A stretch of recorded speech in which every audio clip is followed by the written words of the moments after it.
Okay, this is the third movie review I'm going to rattle off while still in bed.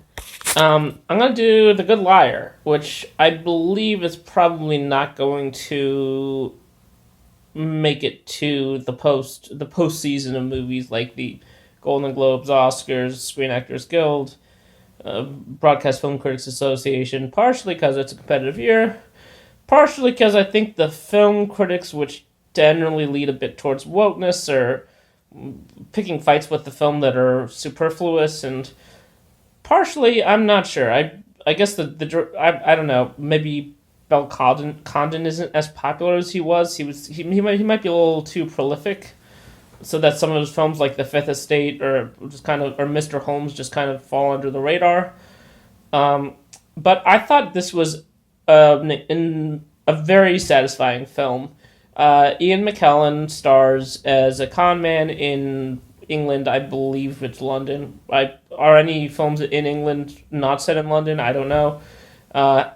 Who sort of romances Helen Mirren while carrying on a second con with Jim Carter of Downtown Abbey, and carrying a con on Helen Mirren to try to swindle her of her money. The two form a sort of a pseudo relationship without the sexual component through online dating. And Ian McKellen, who generally plays asexual or gay, I think is pictured as straight here. The film also takes us to flashbacks of Germany, which are a little bit superfluous, to be honest, but I guess it just seems a little bit too. Germany seems too easy of a target as the root of a bad character's evil. Like, I guess he was in the Nazi regime, but in reality, he was probably, as he said, he was just conscripted. The film impresses me most for its twists, which I did not see coming. The person that I went to see the movie with, she did, so she was slightly less impressed. But also the way that the film is shot, the way that the film creates suspense, it's slightly Hitchcockian, or perhaps a little bit. Although it also reminded me of the Stanley Donen film Charade, which had a sort of continental essence to it.